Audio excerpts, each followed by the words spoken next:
You are now tuned in to higher frequencies. We do this frequently. Turn your radio station to E3 for that decency. Listen to great music and the latest movement. Safe listening for anyone that's tuned in. Who you waking up to?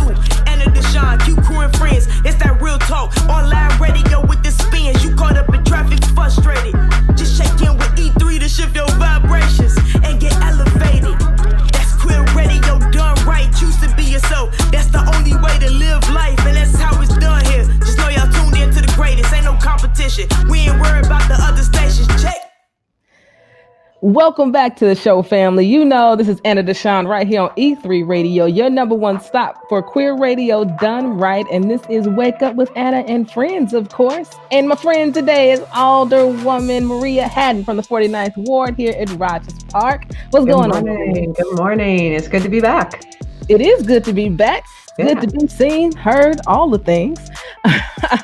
I'm glad to have you on the show. Now, I want to jump right in because I think this is a pretty big deal, what you want to talk about today, because I'm somebody who loves me some Juneteenth, okay? Yeah. And I'm all here for this, but I understand that this is actually going to be like a for real holiday.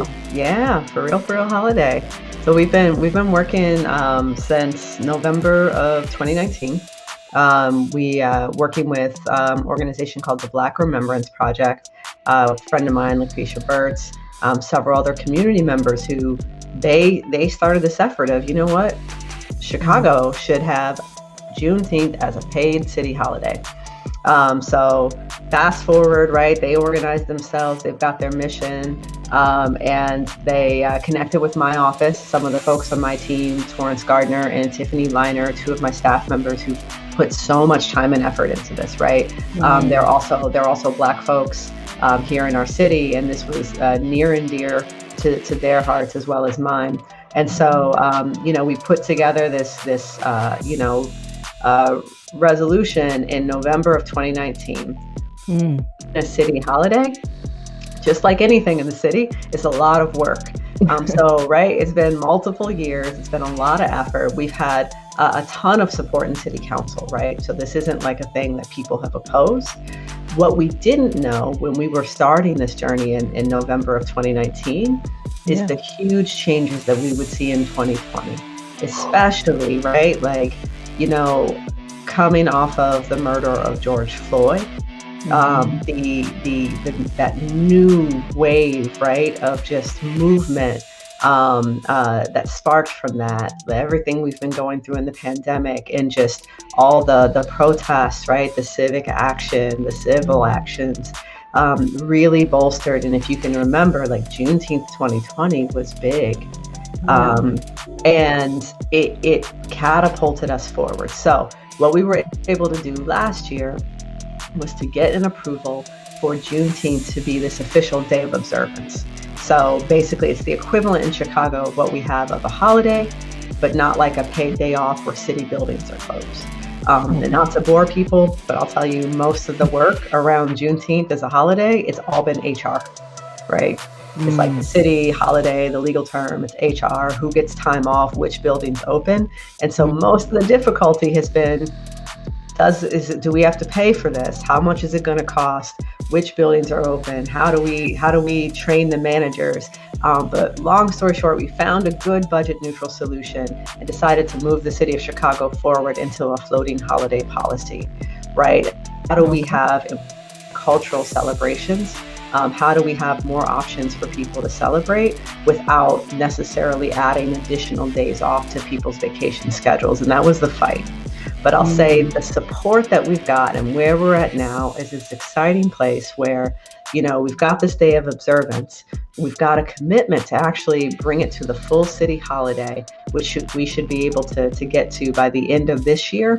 But to kick that off, we are having our first Chicago citywide official Juneteenth celebration this Juneteenth. This week, a flag raising in Daly Plaza, right? Like, so we're working on getting like a custom Juneteenth flag, right? An official one. This means we've been coordinating with community groups on the south and the west side of the city as well. On all the different neighborhood organizations, we want to make people aware of what's happening in their own neighborhood, right? getting that on the city's website, talking about, like, last year we had a big car caravan. How can we do this car caravan? Because we're still in the pandemic, right? So it's been an exciting time on how we can plan these celebrations and being able to do it knowing that we'll have some real central city participation is exciting. That is pretty freaking dope. Because over the years, Juneteenth has grown in its popularity, but there's still so many people who don't know what Juneteenth is, why it is, or anything like that. And there's all these little celebrations that happen all over the city, but it's not a coordinated effort. And so you could very well not know about it unless you are in the know, which is not always a thing that we can be. So the fact that you all have presented this, worked so hard on it, I can only imagine working with HR to get all this done. I think it's amazing. And I think Chicago, in some ways, has been and is really progressive when it comes to these types of things. So to hear that city council, that you really weren't getting pushback there, I think that's pretty awesome. Yeah. And I'll say, since we had been working on our effort, one of the exciting things that happened somewhat recently was that our state is on its pathway to making Juneteenth an official state holiday as well. So Senate Leader Lightford championed that effort. And so I think we're going to have an exciting Juneteenth coming up, right? We're going to be able to have Chicago really be a beacon. We're going to be able to uplift so many of these Black community celebrations that have been existing. But right, like, I think to your point, unless you're in the know, you don't know. Like, we had Juneteenth celebrations where I'm from in Columbus, Ohio, and I went to them growing up. But here in Chicago, I didn't know about many Juneteenth celebrations, right? And they kind of come and go. And so it's finally time for Chicago to recognize this. And I think it's going to really elevate the holiday and inform a lot of people of the historic roots. Absolutely. And I think before we move on, I just think it's also important for people to know that I can choose not to do July 4th and do Juneteenth, or I can choose to do Juneteenth and July 4th. What feels good to you, right? It's not an either or, it's an and. And Absolutely. It's important to know. So I'm here for this, Maria. Always coming through for the people. and I know something else you've been working on too, which is, I have a crazy funny story about this particular topic, but it's around block clubs. Block clubs, yes. Block clubs. So my mom was like the block club chair when I was growing up on the block, and she oversaw people getting like the lamp poles, everybody getting the same lamp pole in the front yard, and closing down the street to have a good time outside. It was like the only time I could ride my bike without crazy supervision. So I grew up with block clubs all the time, but they weren't really popping in your ward. Is that right? That's right. I'll say here in the 49th Ward, which is mainly the Rogers Park neighborhood, we're 75% renter. A lot of our housing infrastructure are large buildings, apartments, some condos, and we've got a few blocks of single family homes, some 2 flats and 3 flats. But when you think about the traditional block club and where they're still pretty active or have long histories in Chicago, they're mainly in residential single family home or maybe townhome areas, right on the southwest and northwest side. It's just not the structure we have. But we still have the need for people to know each other. And coming through the summer of 2020, people were so isolated. We had to build all kinds of new structures. My office worked with some community organizations, and we put together a community response team in the immediate aftermath of the shutdown, because we knew seniors were going to need medicine and people would need groceries and people couldn't leave. So there were all these things that we had to kind of build quickly because of the pandemic.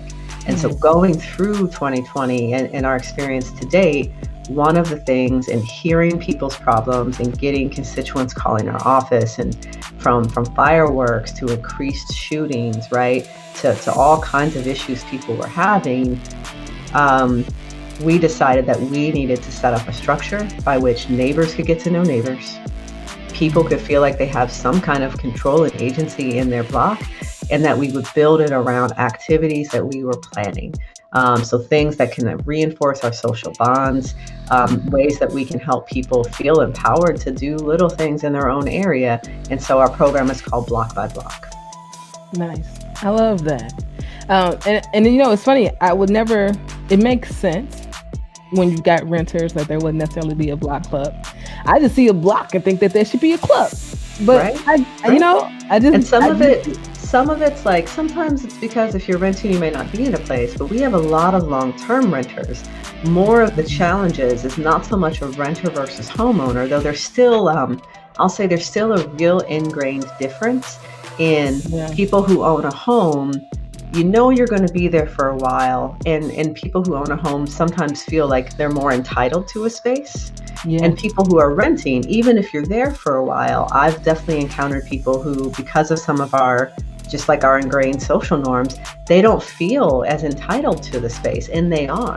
But the bigger challenge here is, I live in a 22 unit building. A lot of folks here, they're living in a 40, 50, 60 unit building. That's a block in and of itself, right? Forget your block. You're like, you got so many people in your building, and that's a lot of people to know. So we're really small and we're really dense. And that also can be a real challenge of, like, if you're talking about, a couple dozen like families on your block, that's easy to get to know. If you're talking about 1,000 people, it's a different story. Yeah, I like the block by block. Me and the wife just moved into our new neighborhood here, and I was asking one of my neighbors who I was talking with, like, is there a block club? And he's like, no, we ain't got no crime around here. We don't need no block club. Why crime got to be the reason why we don't have a block club? Why can't it be for a positive thing, right? I'll tell you. I just want to give some cookies.